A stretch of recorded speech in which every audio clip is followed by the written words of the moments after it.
reporter there. Well, let's get into the editor's chat, and this is where we discuss the main stories making headlines on some of the Sunday papers. And joining me for this discussion is Makhudu Sefara. He is in studio today, and he is the deputy editor at the Sunday Times. Carien du Plessis is a freelance journalist, and she joins us virtually. To the both of you, thank you so much for making the time to join us here on Politics Unscripted. Mr. Sefara, thank you very much. Let's start with you, seeing that you are with me in studio and you're the deputy editor of the Sunday Times. Your story deals with, and I quote, "No cash for ANC's expensive big plans." What's that about? It's an important conversation that I think South Africans should be having. It's a conversation about where we are in terms of our economy, the decisions that need to be taken now, the commitments that the ANC feels or is considering making in relation to the resolutions taken at the last elective conference of the ANC. You know, things like the state bank, you know, should it be set up? What are the implications of setting it up? And so this story says that there is a report which was presented to the ANC Lekgotla, which says, you know, if you're setting up a state bank, we need 10 billion. And and that's not the full figure. It's just to get the bank going. And there's a 19.6 billion to cover the wage increases that you know the leadership of the country must think about. And then there's a 15 billion for student debts and a number of other things. So, in short, the document was presented by the chair of the ANC's economic subcommittee, which who now happens to be the finance minister. So it's an interesting document in that he's looked at this in terms of what the ANC wants to do, but has also looked at it from a finance minister's position to say what are the implications. And so he's saying if the ANC wants to go ahead with these plans, there must be an agreement with Labour that there must be a cutting of jobs. And so that's the conversation that's happening. Whether Labour is going to come to the party and what the details of the number of people who would need to be cut are, you know, that will unfold going forward. You know that there's from the ANC Lekgotla, there will be a medium-term policy, budget policy statement before the end of the year. And so this is part of the preparation of the discussions that are happening in preparation to that policy statement. And what they agree on will then find expression in that policy statement and will be supported by the necessary figures. And so for many of us looking at this from the outside, the thing is, what can the state afford? And if the state doesn't have money, what does it do to finance these? Should all of this be done? And so the discussion internally is, you know, do we increase our level of indebtedness as a country in order to get money to, you know, pay for some of these projects? Or, you know, do we raise taxes? What do we do? But that's the conversation. And for me, it is a very important conversation.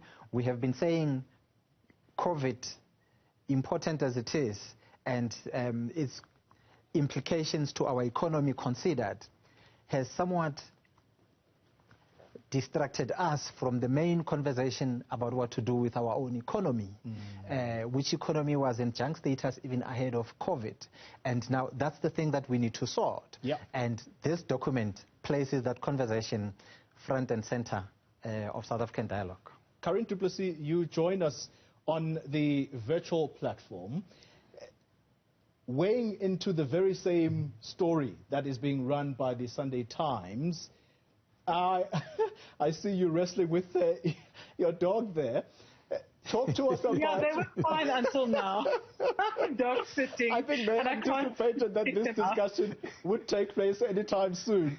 There already is an ongoing fight, Carien, and it is before the Concord, where Labour is fighting the ANC-led government on reneging on the last leg of implementing that 2018 agreement about salary increases. This story that is being told by the Sunday Times today, is that likely to worsen that fight? Yeah, I mean, the fight, it's been bad. We've seen it continuing, and and I think the problem is that we see, it's not. I mean, the story in Sunday Times said there's no money for a basic income grant. It's not that there's no money. It's just that there's no political will to give money to a basic income grant. There's no political will to sort of rejig things. And I've been doing a lot about the local government elections, and interestingly enough, I spoke to somebody yesterday who said that the medium-term budget policy statement is going to be on the 2nd of November, and that was in the new parliamentary timetable that came out, and it kind of, that to me is a kind of a hint that the story in the Sunday Times, that we'll hear bad news from the ANC, the Hotla, or from we'll hear bad news in terms of the basic income grant, in terms of further grants, welfare grants for people. Yeah. Because that's the kind of thing that gets you votes. So I'm kind of thinking, is there political will? Is there a will to sort of work creatively with this? And because there always seems to be money to bail out failing state entities. There's always money for SAA, but when we're talking about poor people, when we're talking about lifting people out of poverty, sort of left-wing policies, then there never seems to be any money. And yeah, I mean, I think that the public servants, I think that fight's going to get worse as well. And you might argue that they should be patriotic, that there's no money for anything. They should not ask for increases. But then again, I mean, you see people wasting money. We saw the COVID-19, the money that was wasted in tenders there. Yeah. So I think it will take a lot of political will, and it's more complicated than just telling people to be patriotic, or than just telling people there's no money for grants. Yeah. Well, tell you what, we are going to go into a short break, but you're talking about the wastage through the COVID-19 tenders. There is a story around one whistleblower who sadly was killed, and we're talking about Babita Deokaran. There is a headline on the front page of the Sunday World, and the headline reads, "A new twist in Babita's murder." We're going to weigh in on that story, including the one that is carried by the Sunday Independent, which almost feeds into what the City Press is reporting. This fresh bid to jail the former president, Jacob Zuma. We're going to weigh in on all those stories in a moment. You're watching Politics Unscripted. This is the segment of the show that discusses the main stories that are leading some of the country's weekend newspapers. And we have breaking news as I speak to my colleagues here. And that breaking news is that President Cyril Ramaphosa is going to address the nation tonight. That will be at 8 o'clock, and it has to do with the country's response to COVID-19. Makhudu Sefara, you get to be the first to get to bite on this cherry. It was anticipated. I suppose the next question is, to what level do we go down to? Because I suspect we can only go down from here. Yes, I agree. The expectation is that he's going to lower it to level 2. But your question is, to which level must it be? So, and I would then ask, what is the difference between level 2 and level 1? it's the same difference. So he may just as well push it to level 1. But the key thing for me isn't really about the levels. It is about what we as South Africans make of this break. Yeah. Because moving the country to a lower level allows the economy to open, allows many of the businesses that are under pressure to recover. Yeah. And so it is important that as we do that and as people get back into various work opportunities and the economy gets off the ground, that we do so very responsibly. Yeah. Because we have learned from the year prior that around this time, the same things happened. We lowered the levels, and by December, mid-December, the president had to call another so-called family meeting and said, yay, you might have made plans for your holidays. I know it's December, but, you know, we're dealing with a crisis here. You know, you can access your beaches, blah, blah, blah, blah, blah. Yeah. And so, for me, it's important not just to look at what the president is saying now. It is important to think about what's going to be happening as we close the year, as many people chase targets. You know, at the beginning of the year, people come up with, this year I want to achieve, you know, this last few weeks Totally are about that. I totally agree with you, Makhudu. Let's get Carien to weigh in as well. Carien, for me, this announcement comes at a very interesting time because we are just days away from the voter registration drive. Remember, we're going into elections. Is the president trying to avoid a fight here with parties like the EFF who have said that these lockdowns are actually nonsensical because they are forbidding us from campaigning properly? But then the consequences of basically just letting loose, if you so to speak. Well, yeah, when we've seen the infections going down at a very encouraging rate. So I think, I mean, going down to a lower lockdown level is justified. And I mean, I've lost count of the levels, and every time the requirements for the level changes. But I think that the important thing is that we should go down to a level where we can campaign for, you know, for a local government election, and where we can campaign fairly and freely. Because the problem is, if you keep these lockdown levels, yet a local government election, I think it's 54 days away or something, less than 2 months away, and you keep these levels, and then parties, I mean, I think it's justified to say, look, we were not allowed to campaign properly. And I saw, I mean, I saw, I think was it today, Julius Malema was speaking to a community somewhere, and there were lots of people. I think, I mean, if you have to apply the lockdown rules strictly, he would have to be arrested, or, you know, the police would have had to stop that meeting.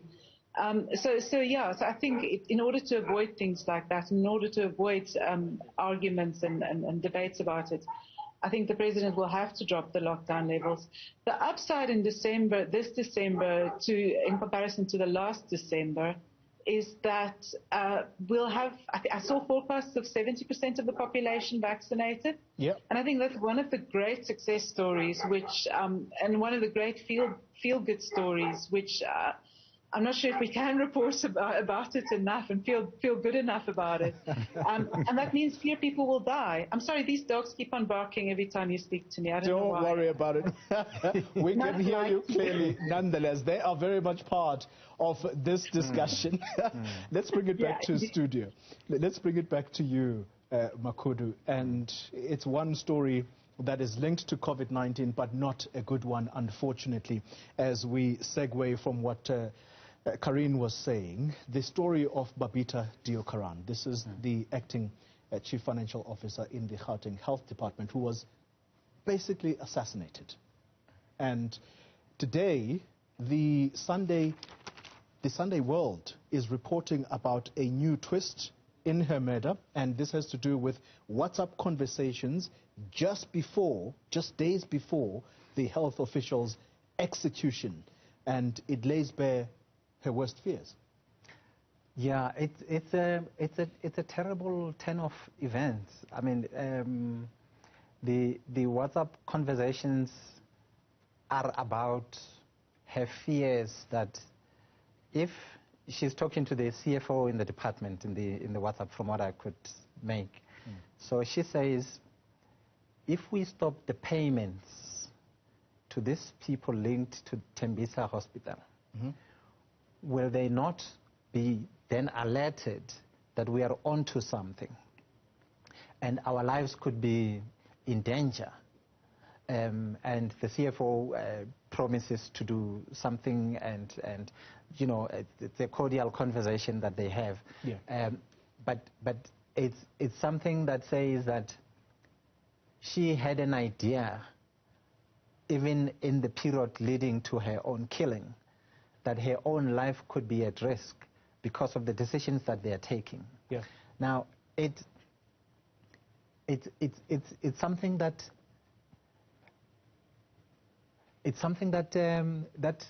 that creates a very murky kind of situation for civil servants around the country. In fact, for everybody. Yeah.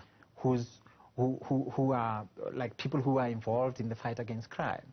That where you stop payments for certain people because process or procedure was not followed, your life could be in danger. Could be in danger. And I mean, it's a terrible thing. So the thing I'm interested in is that now that the people who effected the killing are behind bars, and they were paid apparently large sums of money, the critical thing is to get to the people who benefited, the people who sponsored the killing. Yes.